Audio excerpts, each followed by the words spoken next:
Welcome to the celebration. We're so glad you could make it. Ravi एक साहसी लड़का था जिसे जंगल के रहस्यों के बारे में गहरी जिज्ञासा थी। उसने एक दिन जंगल की गहराई में जाकर सुनने का सपना देखा। उसने एक बड़ा पेड़ देखा जिसकी छाया के नीचे कुछ कंकाल पड़े थे। ये नजारा काफी डरावना लग रहा था, लेकिन डरने की बजाय उसने करीब से देखा और महसूस किया कि आकृतियां हवा में झूलती टहनियां मात्र थीं। रवि ने उस पल को कैद कर लिया। उसने महसूस किया कि यह सिर्फ जंगल की आवाज थी, जो हमें गलतफहमी कराती है। हमारी सोच ही सरल चीजों को भी डरावना बना देती है। रवि अब समझ गया था कि जंगल की आवाजें वास्तव में उसके डर और कल्पनाओं का हिस्सा थी। वास्तव में वह उन आवाजों को खुद ही समझ पा रहा था।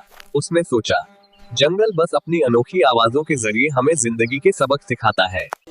इन आवाजों को समझने के लिए हमें अपने डर को छोड़ना होगा और शांति से सुनना होगा।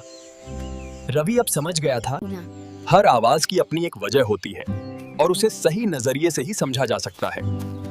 उसका नजरिया बदल गया था। वो अब जान गया था कि डर केवल हमारी कल्पनाओं में होता है। दरअसल जिंदगी की सबसे मुश्किल चीजें एक बार जब हम उन्हें समझ जाते हैं तो वे इतनी बड़ी समस्या नहीं होते। गांव वापस जाते समय रवि ने जंगल की आवाजों को एक नए दृष्टिकोण से सुना। वो समझ गया कि ये सिर्फ एक जगह नहीं, बल्कि आंतरिक आवाजों का प्रतीक भी है।